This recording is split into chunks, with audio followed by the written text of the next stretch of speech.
Welcome, everyone, to the On Poly podcast. I'm Steve Paikin. And I'm John Michael McGrath. Today on the pod, the province will not eliminate school board trustees after all, but they're certainly taking away much of their authority. For the first time ever, two Ontario colleges have decided to merge. We'll talk about why that's a sign of the times in the post-secondary sector. The leader of the Green Party, Mike Schreiner, is here for more on Ontario procuring renewable energy projects. We'll also get his take on budgets and Billy Bishop. And in your column, my column, I'm going to focus on those changes to school boards. And I've got a postmortem on the Liberal National Political Convention that took place in Montreal this past weekend as Canada's so-called natural governing party celebrates its move to a majority. It's Friday, April 17th, 2026, so let's get to it.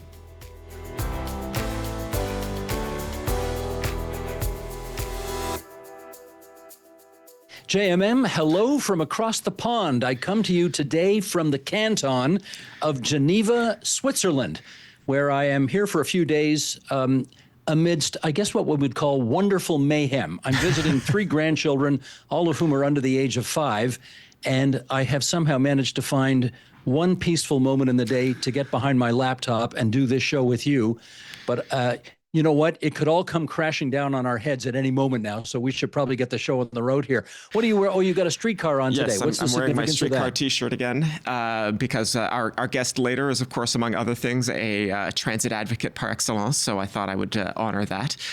Very nice idea. Well, today I am wearing, let me just stand up a little bit here. This is, you can see the flag of the province of Ontario superimposed over an outline of the province of Ontario. And I'm doing that because it was 61 years ago this week that the Ontario legislature passed a bill that officially created an official flag for Ontario. We did not have one before 61 years ago. Now, there's a bit of a story as to how we got this flag, and I'm going to bore everybody with it right now. Actually, you know what? I've actually had young people come up to me and say, Steve, keep doing that boring stuff you do off the top. We love all these walks down memory road for you, and we learn a few things. So, okay, I'm going to do that here. You will remember, no, you wouldn't, John Michael, you were not alive. You were 20 years away from being alive. Yes. But 2 months before we got our official flag, Canada got its new flag. There was a massive controversial debate about it in Parliament. We knew that Conservatives under John Diefenbaker wanted to keep the old flag, which was called the Red Ensign, which essentially looked like the Union Jack in the top left corner and the Canadian coat of arms beside it. There's a good picture of it right there. Yeah.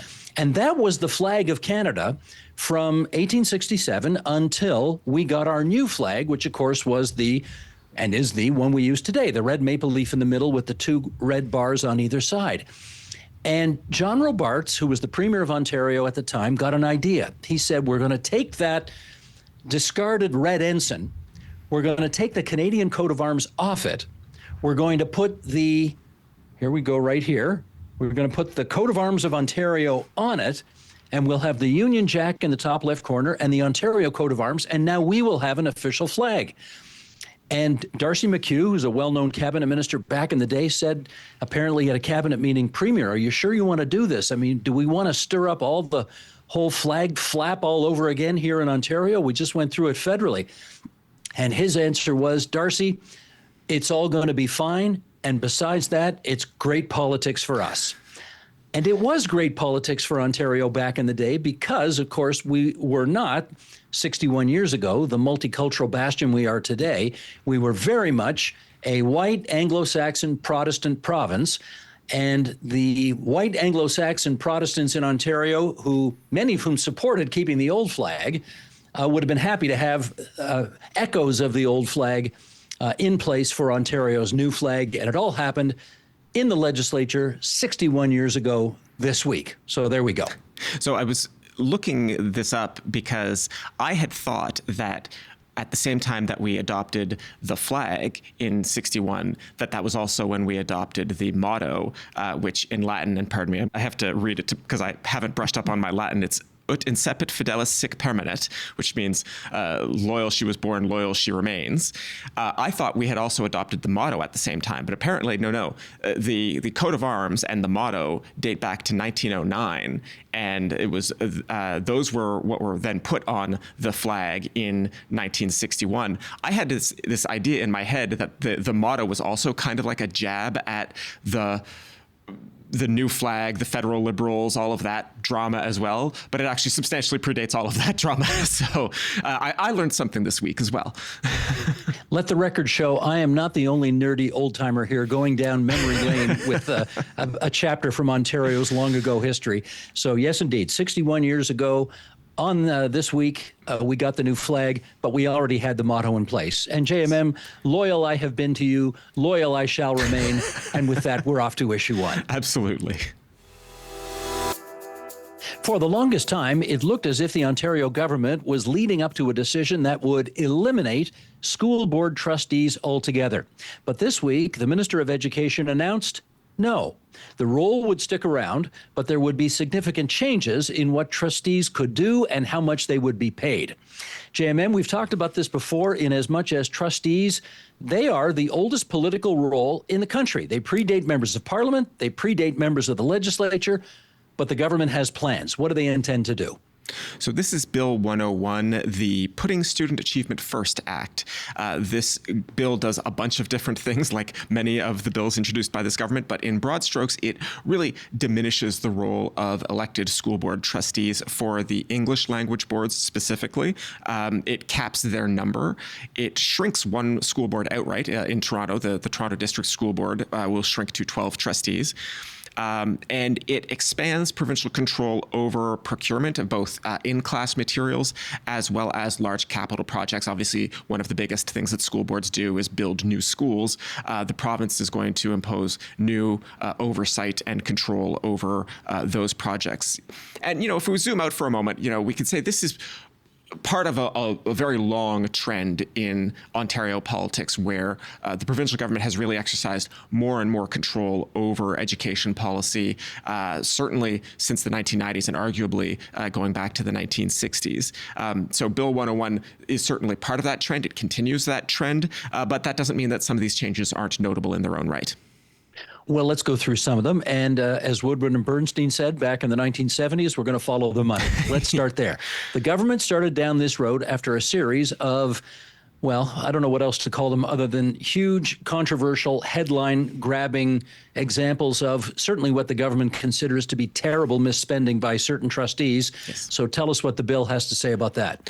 Right. So discretionary spending by trustees is going to be subject to new regulations with the province forbidding some types of expense payments altogether. Things like school boards will be forbidden from paying for personal electronics or some kinds of personal travel, right? If a school board trustee needs to be paid to travel for their duties, right? And just as an example, the school board would still be allowed to reimburse trustees for mileage if they have to drive long distances to an actual meeting of the school board.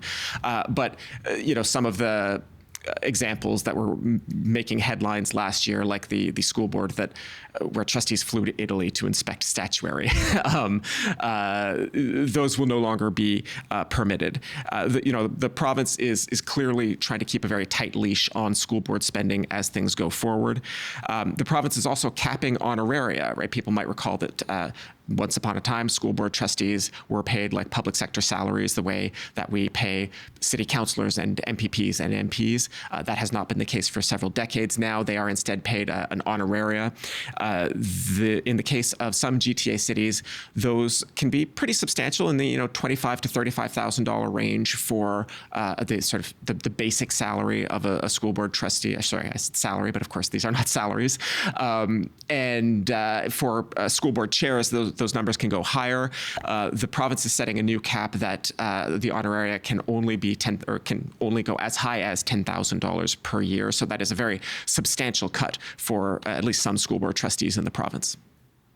This is a great reminder among some of us anyway, of a certain generation, that everything old is new again. I remember 30 years ago when Mike Harris became Premier of Ontario, one of the first things his government did was come in and make some changes to the trustees. And one of the biggest was to knock down those salaries to, I think the maximum was something like $5,000 a year, because it was the Harris government's view that they very much wanted this to be a part-time position, and their concern was it was becoming, because of the better salary, a full-time position. So here we go again. The salary is going to be knocked down to $10,000 because in some cases the salaries did creep up over the years.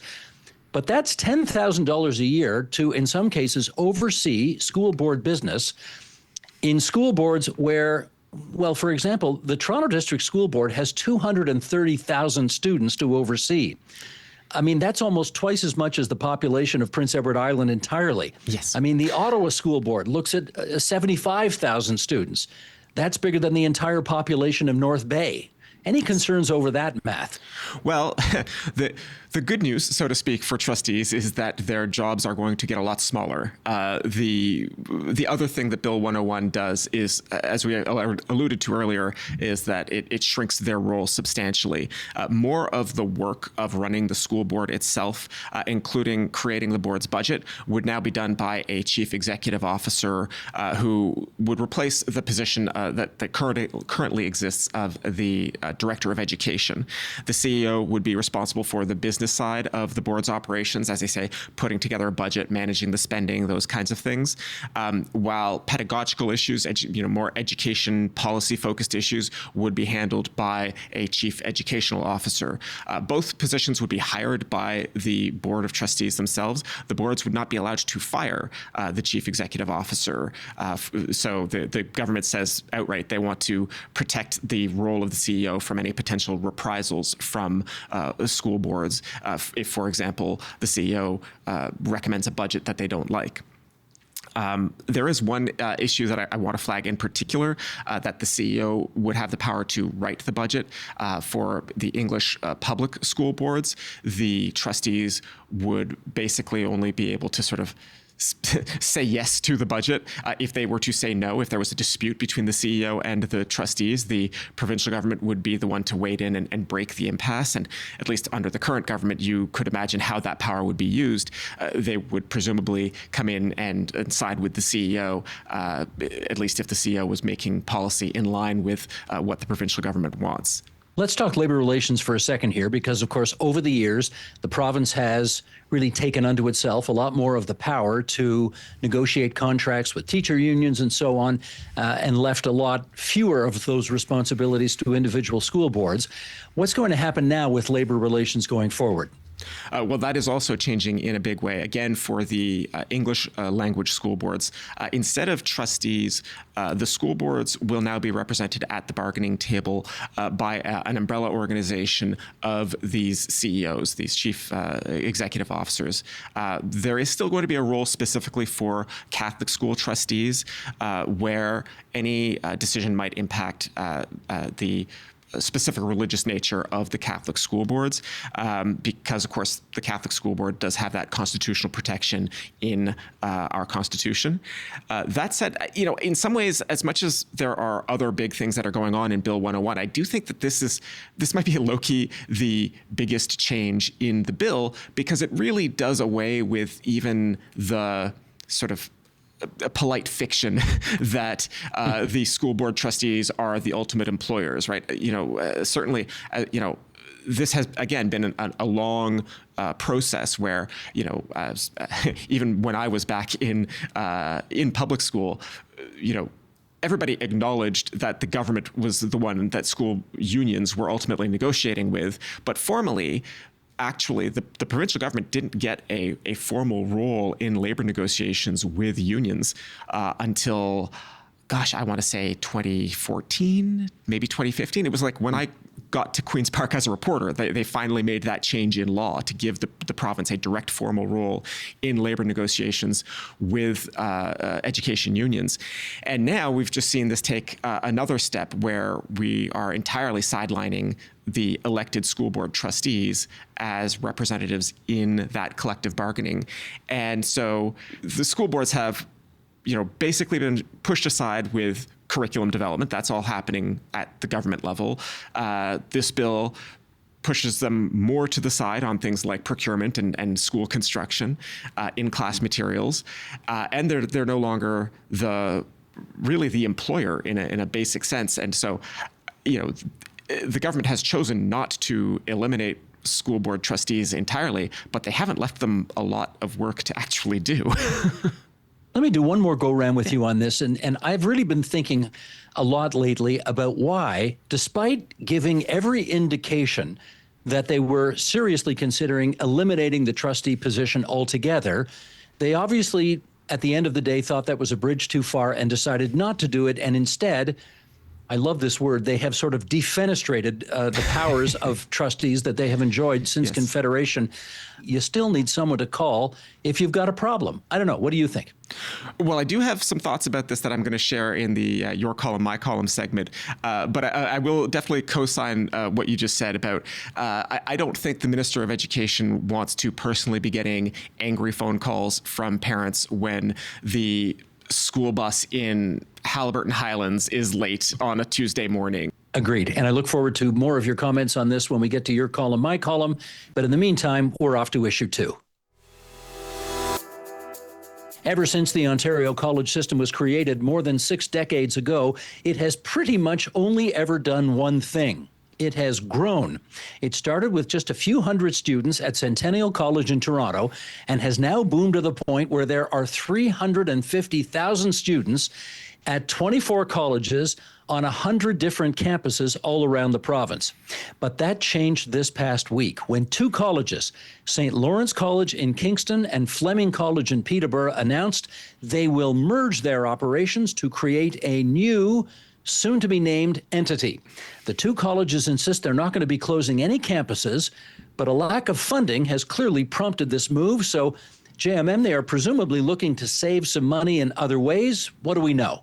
Well, like a lot of institutions of higher learning in Ontario over the last few years, both of these colleges have really struggled with the changes to both federal and provincial policy.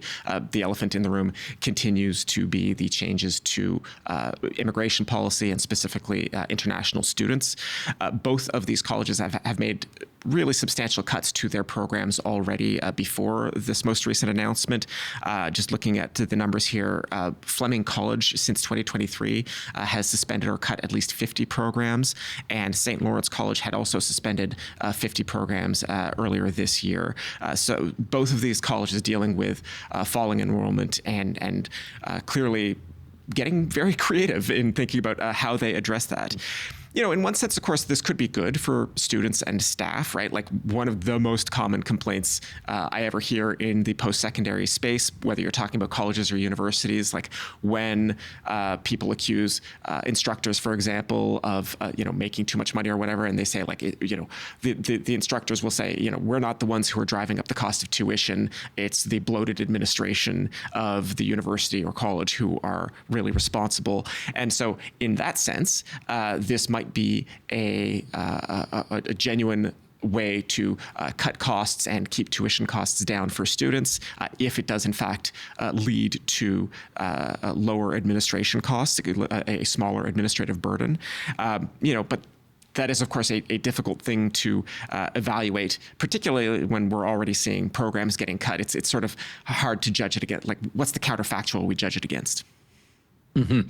Now, of course, anybody who's a faculty member, an instructor, a professor, other staff members at these colleges, they're represented by unions. And we know that the unions that represent these people have been upset so far because they were not given a heads up on this. They were not consulted. They were not brought into the decision-making process. What do we know anything for certain about how staff will be affected by this merger?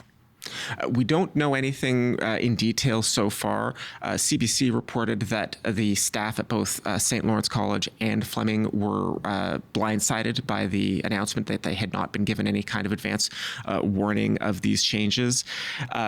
These colleges operate numerous campuses throughout Eastern Ontario, at least 6 or 7, I believe. So, one obvious fear that the unions are concerned about is that while we talk about consolidating the administrative side of this, it could also mean closing maybe one or more campuses. We don't know if that is on the table yet, but obviously from the union's perspective, that's a very alarming possibility. I think it's fair to say, given all of what we have seen in the post-secondary education space in Ontario for the last few years, that nobody feels terribly secure in their employment right now. I just wonder, and I do hear this from some people who take a look at this issue from a different side of the coin. Yeah. We have, over the course of 6+ decades, built really a post-secondary system in the province of Ontario that is envied around the world. We have great universities. We have great colleges. They're not, incidentally, I know this always used to bother Bill Davis, the former premier, who was the education minister who created the college system to begin with. They're actually not called community colleges. They're called colleges of applied arts and technology, I believe. Anyway, I wanted to make sure I didn't make that mistake, as so got many our Bill people Davis do. reference in. There we go.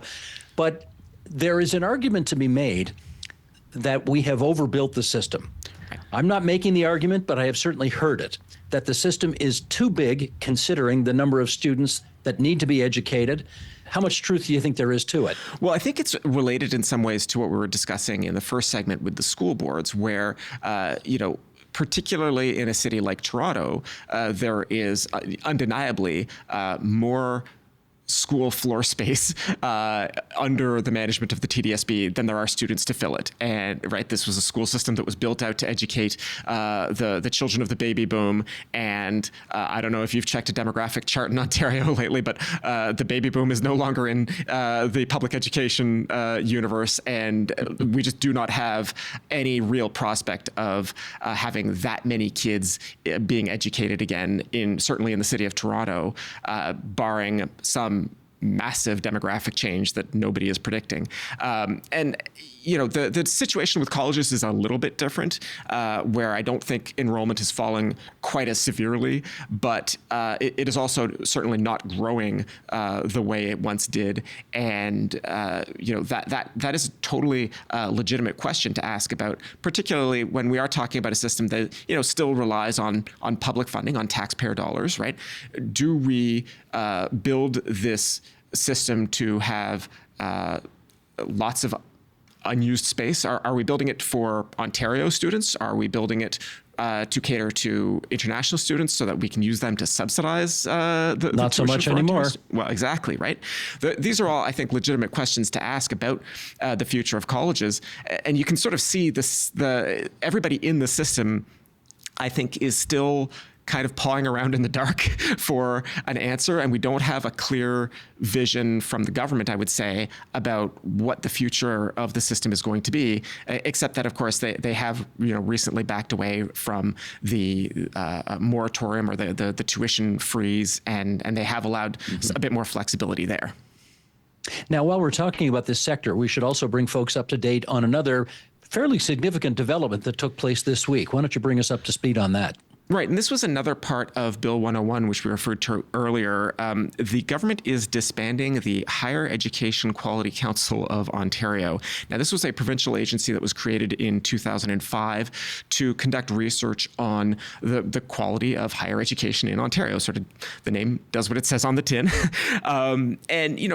There was a question that the government had back in 2005, like, okay, we're spending all this money on post-secondary education, but are we getting the results we want?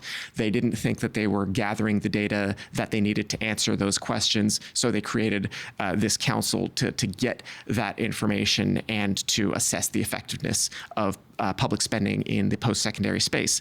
They are now saying, the Ford government is now saying, that actually the Ministry of Colleges and Universities is now gathering that data effectively enough that this council is sort of redundant, is no longer necessary.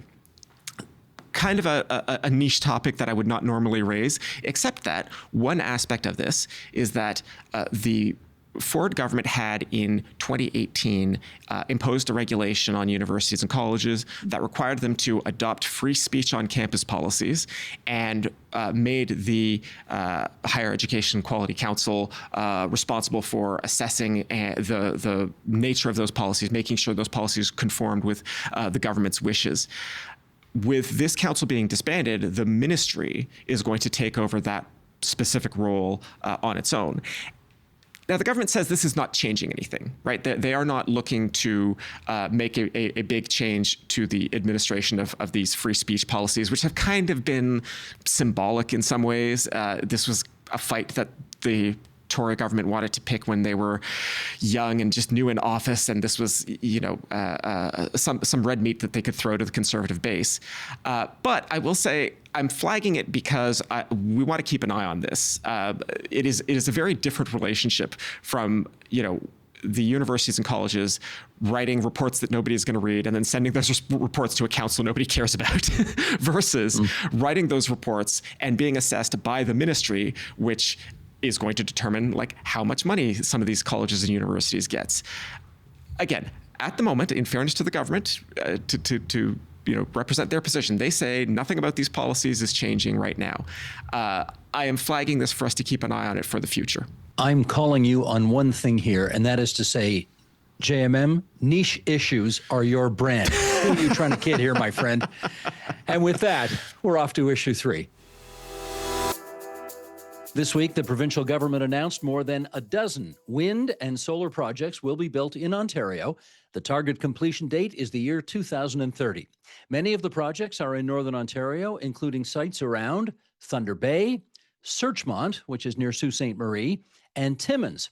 Experts say the project is expected to supply energy for about 350,000 homes. This and other issues to discuss with Mike Schreiner, the MPP for Guelph, and of course, the leader of the Green Party of Ontario, whom we welcome back to TVO. Mike Schreiner, good to see you, and JMM, get us started if you would. Now, before we get to the important topic of renewable energy, I do want to give you an opportunity. You were not able to come with a T-shirt to the On Poly show, but you did bring themed socks. Could you describe those for us? Yeah, you know what? It's tough to have a T-shirt on when you're at Queen's Park, but I did bring my Wyndham House Socks, which is a great organization in Guelph that's well on the path to eliminating youth homelessness. They have a house key on it because everyone deserves the human right to a safe, affordable place to call home. Fantastic. So, the government did make this announcement about a bunch of renewable energy projects. This, of course, comes 8 or so years after they canceled a bunch of renewable projects. Though that was among the first things they did in government. They've seemed to have turned a corner. What do you make of this development? Well, it's a good news story, and it's a step in the right direction, but it is far too little. And the reason being is these renewable energy projects are coming in substantially cheaper than new nuclear and gas. But unfortunately, this government's been putting their thumb on the scale to ramp up gas plants, invest in new nuclear, and instead of the lowest cost source of electricity, which is wind, solar, and battery storage. That's why you saw $2.3 trillion last year alone invested in the green energy transition globally. Ontario's missing in action. That's costing us jobs. It's jacking up our electricity prices, and it's increasing climate pollution. Mike, I do remember the Ontario government's initial explanation behind the cancellation of those projects they inherited from the previous Liberal government was the cost was going to be far too much, the cost per kilowatt hour was going to be far too much, and therefore they canceled them. And they have said, you can agree or disagree, but they have said the procurement costs for these renewables are much more in line with what we can afford, and therefore we will see cheaper electricity costs down the road. What do you make of that explanation? Well, the cancellation of those contracts 8 years ago cost hundreds of millions of dollars, hurt Ontario's business reputation around the world, has meant we're not attracting capital investment in renewables, which is so sad because they're the cheapest source of electricity. So yes, the government's right. They are the cheapest source. So why are they procuring so much gas and nuclear, jacking up electricity prices by 29% last year alone? You've referred to the government's pursuit of more natural gas generation a few times now. In a press conference, Minister of Energy Stephen Lecce referred to natural gas as a kind of an insurance policy, while nuclear and hydro form the backbone, the baseload of the power grid. The government, of course, likes to call this an all-of-the-above energy strategy. Do you agree with that approach? Do you think that's an accurate characterization of what they're doing? Well, if the government was actually using fossil gas plants as emergency backup, that would be correct. What they're doing right now is they're running gas plants 24/7. Matter of fact, the Portland's plant in Toronto is running so often the builders can't even build high-rise apartments around there because there's so much air pollution in the area. So no, they're not right about that. And you know what? It would be far cheaper for the people of Ontario if this government actually would invest in low-cost renewables. Good, they're finally doing a little bit, but it is not enough to keep electricity rates as low as we would like to see them be. May not be enough, but do I infer from that answer that you are content with the fact, or shall I even say encouraged by the fact that they seem to have turned the corner on renewables? Well, I'm encouraged by the fact that the Premier is no longer saying no to attracting our fair share of the $2.3 trillion that was invested last year alone in the green energy transition. But we've been missing in action, Steve. That's costing us jobs. It's hurting our economy. It's jacking up electricity prices. It's increasing climate pollution. I think it would make far more sense to say, you know what? We're going to have a competitive procurement process of the lowest cost, cleanest sources of electricity. That would be wind, solar, battery storage, so we can create jobs, keep electricity prices low, and address the climate crisis. But unfortunately, the government's not there yet. I do just have to add for some context here. The government was told by the IESO, the one of the power planners, that we needed many thousands of new megawatts of nuclear power. The government was very enthusiastic about that recommendation, but what has not been commented on as much is that the IESO also recommended many, many thousands of new renewable megawatts as well. And this announcement does not get us terribly close to the IESO's recommendation on that. So they have turned the corner a little bit on renewables. They are still not listening to the advice of their own experts. That little bit of editorializing aside. JMM loves to get those shots in. I do. Put the facts on the table. That's what I love about On Poly. Thank you. Well done. But look, you mentioned air pollution in the Portlands there, and I'm going to broaden out here a bit to non-energy topics, or at least not directly. The Premier has, in effect, moved to take over Billy Bishop Airport in downtown Toronto, the Island Airport. He wants to expand it, allow jets to operate out of the airport. What do you make of that? Well, I think he's going to enshittify Billy Bishop Airport and ruin what people love about Billy Bishop. People love Billy Bishop because they can get in and out quickly. They're not in long lines. There isn't a ton of traffic to go there. If he's going to expand the Island Airport, increase the number of jets in and out of there, it's going to lead to more gridlock, more traffic in the airport. It's not going to be the pleasant experience it is right now. And for the residents in the region, it's going to mean lots more localized air pollution. It's not going to be as nice to spend time on Toronto's waterfront. It makes absolutely no sense. And I tell you, people outside of Toronto should be outraged. People in Thunder Bay should be like, why aren't you investing in our airport instead of Toronto's Island Airport? Or people in rural communities who are having to shut down roads and bridges because they don't have enough money to pay for their maintenance. And the Premier's talking about a tunnel under the 401, expanding Billy Bishop Airport, building a fantasy island for a new Toronto Convention Center. I'd say to the Premier, we have a whole other province out there that desperately needs infrastructure investment, and the government's ignoring them. Mike, let me do a quick follow-up on that. In as much as I was surprised to hear yesterday at the news conference that the Premier of Ontario, the Mayor of Toronto, and a federal cabinet minister, Evan Solomon as well, had announcing the latest developments in the Ontario subway line creation. I was surprised to hear the Mayor of Toronto, never mind not only not come out and oppose this planned expansion, but she said she actually agreed with the notion that the runway needed to be longer at Billy Bishop. And she quoted the federal transportation minister as saying that for safety reasons, it needs to be longer. Did that come as news to you? Because that position of hers came as news to me. Well, I think there has been support even for people who just want to keep the airport with existing types of propeller jets, that there needs to be a slight expansion of the runway for safety reasons. But there is major opposition, including from the Ontario Green Party, to expanding the runway to accommodate jets. Like, that is going to turn Billy Bishop Airport into the kind of traveling experience that I don't think most people want for those who are traveling and for the people who live in the region. It makes absolutely no sense, Steve. Have you been disappointed by the mayor's lack of opposition to this? I'd like to see a bit more opposition out of the mayor. I remember one of her progressive predecessors who was very opposed to expansion of the Island Airport. I think that was the right position to have at the time, and I think it's still the right position to have. Okay, forgive me. Let me sneak one more in here, and that is about something JMM and I talked about just a little bit earlier in the program, and that was this unprecedented merger between two Ontario colleges, namely St. Lawrence in Kingston and Fleming in Peterborough. What do you make of that? Well, I think it's a sign of the times. Our post-secondary education sector is so underfunded, Steve. We're the lowest per capita student funding of any post-secondary sector in the country. If you look at the latest Ontario budget, an inflation-adjusted 10% cut to post-secondary education, on top of the fact that they're cutting OSEP grants. So they're basically saying, colleges and universities, you're still not going to get the funding you need to offer world-class education. And students, you're going to have to bear the brunt of additional debt now because of these OSAP cuts, making education less accessible for people.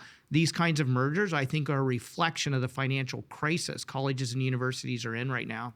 Now, admittedly, it's been a couple of weeks since the Ontario budget came out, but this is your first chance to be with us on TVO to discuss that. And I wonder if, with the benefit of a couple of extra weeks of hindsight, you think there were any missed opportunities in that budget that you wish had been in there. The biggest one is on housing, and that's exactly why I have my housing socks on today. 85,000 people experiencing homelessness in the province of Ontario right now. You know what was in the budget for supportive housing to move people out of encampments into housing? 435 supportive housing spaces over 3 years, 141 a year. That's a drop in the bucket. This government just announced that they're going to spend billions building new jails at a cost of $3.5 million per jail cell. You know how much it costs to build a supportive home? $125,000.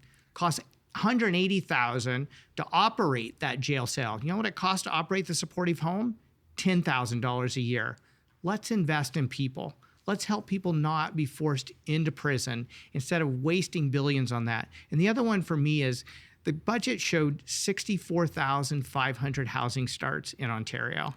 We need 150,000 a year just to get to the province's goal of 1.5 million homes. And the Premier continues to say no to legalizing multiplexes and mid-rises, which is the fastest way to build homes that people can afford in the communities they know and love, where they want to live, close to their families, close to where they work.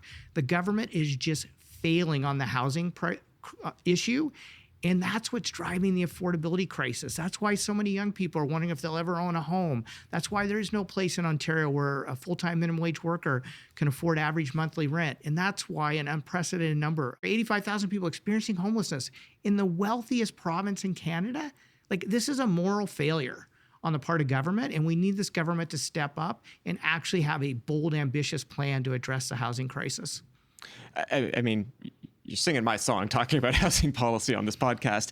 I remember a few months ago, I guess it was before the winter break, I caught you in the hallway at Queen's Park, and we were chatting, and you said that it felt like the housing issue had sort of fallen off the radar, that people had stopped talking about it. Everybody except for you were making a point to keep raising the issue in question period and in other venues. We are talking about housing at least a bit more now. We've got these HST breaks for new home construction, other measures. Are you happy to see the issue back on the radar, or do you think we're still missing the mark? Well, I'm happy to see the issue front and center again, but the government is totally missing the mark. I mean, I've been supporting Ontario Greens have called for taking the HST off of housing. We've called for reducing development charges for homes built within existing urban boundaries. But none of that's going to make the difference it could make until the Premier legalizes mid-rises and multiplexes. Like, that's the fastest way to build housing supply, so builders can take advantage of these cost savings from reductions in the HST and development charges. But as long as the Premier keeps saying no to the kind of policy changes that will allow us to quickly ramp up supply, especially of how homes built within existing urban boundaries, we have to pave over our farmland and our wetlands and the places we love, and do it in a way that's cheaper for people and for property taxpayers, because that's where the servicing already is. So that's where we can build the homes that are most affordable. I don't understand why the Premier keeps saying no to that, other than I think his housing policy is really designed to benefit wealthy, well-connected land speculators at the expense of affordable homes for everyday people. And I'll just throw in another one of these, me putting facts on the table if I can, that the government was advised to do exactly that in 2022 when they got their housing affordability task force report, if I remember the acronyms all correctly, that did specifically recommend legalizing 4-story buildings and multiplexes. So this is not just the Green Party platform. It's not just that it was also in the Liberal and NDP platforms as well. Like, the government's own advice did recommend that as well. As you say, they have not moved forward on that. And what's sad about it is think of how many people are just struggling to pay groceries, like afford the rent, and for the premier to not even implement the two primary recommendations from his own handpicked housing task force. What a failure. What a failure to the people of Ontario. It's really sad. Steve, did you have anything you wanted to add? I thought maybe I would just ask one last question, and that is, Mike, you are sporting, besides the trillium on your lapel, a patch on your coat, and I wondered if you wanted to tell us what that was about. Yeah, that's for the Moosehide campaign. It's an Indigenous-led effort for people to speak out against violence against women and children, and in particular for men, to hold other men accountable for men's role in violence against women and children. And Moosehide Day comes up on May 14th, and I encourage everyone to participate. Good. Thanks for putting that on our agenda, and good to see you again. Thanks for coming into TVO tonight. Yeah, my pleasure. Anytime. Let's move on to our regular feature. We call it Your Column, My Column, in which JMM and I have a little chit-chat about the columns that we wrote for the TVO website, tvo.org, over the past week. We hope this conversation will inspire you to go online and look up what we had to write. JMM, what have you got for us this week? Well, as I foreshadowed earlier, I wrote about Bill 101 and the changes to school boards, and it really builds on the question you were asking earlier of why did they back off from what had seemed like it was going to be a pretty big contentious fight to at least eliminate elected school boards for the English public boards. And my supposition here is basically that people in the Premier's office decided that education is never really a winning issue for Tories. Going back to Mike Harris and all of the fights with education unions back then, the way that education policy frankly killed John Tory's 2007 campaign. Or we could talk more recently about the very brief use of the notwithstanding clause by then Minister of Education Stephen Lecce. These were all examples, I think, of education policy causing a huge problem for the PC party. And I suspect that people around the Premier decided in this case that discretion was the better part of valor, if I could put it that way. You know, and this sort of goes back to what you were saying about not wanting, every irate parent to call the Minister of Education on a Tuesday morning. I do suspect that this is also just a matter of, the government has lots of priorities, right? The Premier, we just spoke with Mike Schreiner about, wanting to expand Billy Bishop Airport, or, Mike mentioned, a tunnel under the 401, whatever you want to talk about. The government has lots of different priorities. And I just get the sense that they decided at the end of the day that they did not need to pick this fight to accomplish what they wanted. And what they wanted was really just to stop making irritating headlines based on trustee misspending, right? The now notorious case of traveling to Italy to check out statues. I will mention to our audience that was one of the boards that was not put under administration by this government. That continues to kind of mystify me. But moving on, this bill. It answers the political problem that the government needed it to answer, which is, quieting down all of the headlines that were being made. And it also doesn't waste a ton of political capital on a big contentious fight in the education space where Tories are frankly nervous about whether they come out looking like winners. And so there are frankly critics of the government from both the left and right who would love to see like a big departure from this government's current education policy. They're not getting what they want this week, but the government is hopefully, I think they hope to just put this issue to bed and move on to the stuff that they are more excited about. Gotcha. Well, I suspect between the two of us, we have been to, I don't even want to say how many political conventions over the years, certainly our fair share, let's put it that way. But I was quite anxious to go to Montreal last weekend to the Federal Liberal Convention because, of course, something unprecedented happened in the country. I guess it took place technically this past Monday, even though we sort of knew it was coming. And that is, a government went from having a very large minority position in the Parliament of Canada to a very small majority position in the Parliament of Canada. And it all happened with those 3 by-election wins on Monday, but it was basically set up by the fact that 5 other members of Parliament crossed the floor, 4 Conservatives, 1 New Democrat, to join Mark Carney's Liberal government, and therefore the spirit in the hall in Montreal was almost unlike anything I've seen before. I mean, this was a party that you have to remember a year and a half ago was dead. Yeah. They were 20 points behind Pierre Poilievre and the Conservatives, and now here we are, a year and a half later. 4,500 Liberal delegates show up at this convention. There is more energy in the hall than I can ever recall. This is a party with all kinds of wind in its sails. And of course, the highlight of the day would have been Mark Carney's speech on the Saturday afternoon, in which, interestingly enough, he never mentioned Donald Trump or Pierre Poilievre, the opposition leader, by name, but he gave a kind of very big picture. Here is the task at hand. Here is our mission as Canadians right now. I had a chat with Justin Ling, who's with the Toronto Star, writes a great column every weekend there, who said Canada now has, and he used this term, he said Canada now has a national unity government. We have a government in place that has seats in every province in the country, and that doesn't happen all the time in this country.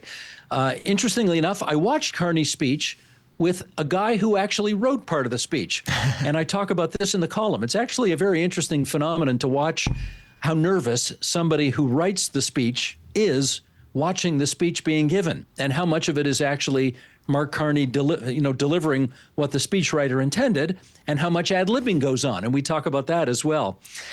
Interestingly enough, somebody who might normally have been there, since he's a Liberal member of Parliament, was not there. And that guy, I think, is your MP, Nate Erskine-Smith from Beaches, East York. Yes. Who, of course, is spending all his time these days trying to sign up new members for a nominating meeting for the provincial Liberal nomination in Scarborough Southwest, because, as we just discovered this past week, they have called a date for that Liberal nominating meeting. It will be the 9th of May. Yeah. And, everybody who wants to, crash that party obviously is spending pretty much 24/7 trying to sign up new members for that.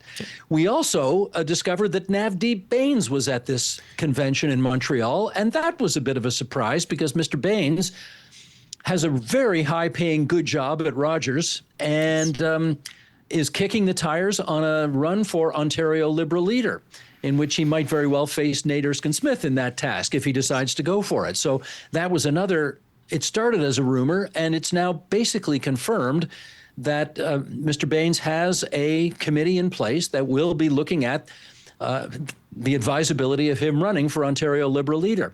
If I could just interrupt you for 1 second, Steve, I will just say that as much as the convention vote that took place that, to use your favorite word again, defenestrated Bonnie Crombie back last year, as much as that was seen as, and was to some extent a drama between Bonnie Crombie and Nate Erskine-Smith, a rehash of their grudge match, one of the B or C plots to that story, if I can put it that way, was that Navdeep Bains was also very active in that meeting in that convention hall. I certainly had people tell me that Bains supporters were watching all of it with interest, and some of them were active participants, if I could put it that way. But sorry, I interrupted you. Not at all. Very fair point to make. No question about it. There's also a couple of, Jack Siegel's a guy who's been to every Liberal convention since the mid-1980s. And I asked him, Jack, why do you keep coming to these things? And he says it's like a family reunion. He sees people that he only sees once a year, once every other year, once every few years. And it really, it kind of fills him with a great sense of family when he attends these things. And he reminded me that he never misses one in Montreal because that's an opportunity for him as well to go to Schwartz's Delicatessen for the corned beef sandwiches. And if you've never had that experience, I did it as well this past weekend. It is a must. It is an absolute must.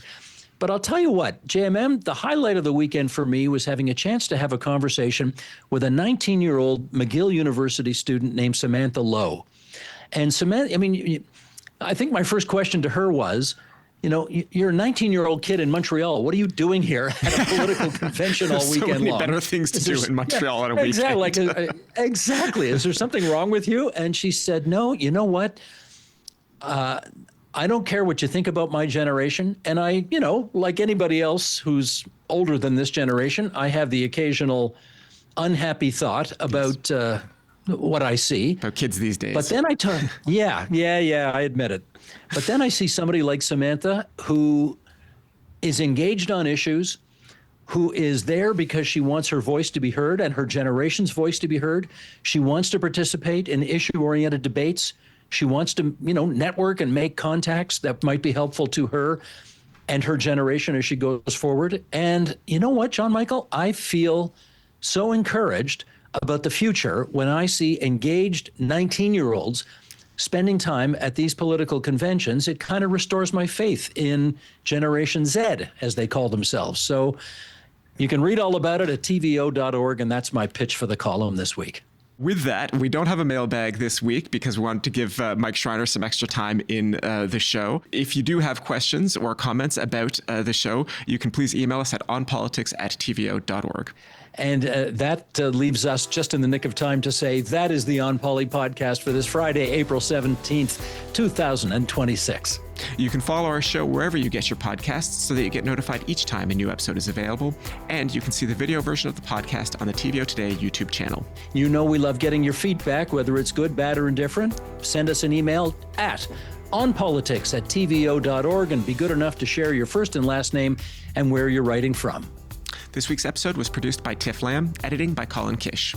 Production support from Jonathan Hallowell and TVO's Digital Media Services team. Laurie Few is the executive producer of Digital. Stacey Dunseith is acting vice president, programming and content. And of course, this is the point of the program where I like to thank the studio crew for making the show look so good. But this week, a special shout out to Chad Castle. Because I'm overseas, he had a whole extra layer of technical responsibilities, which he did just swimmingly. So Chad, thanks so much for that. And in the meantime, everybody, we'll see you next Friday. Bye-bye. Bye-bye.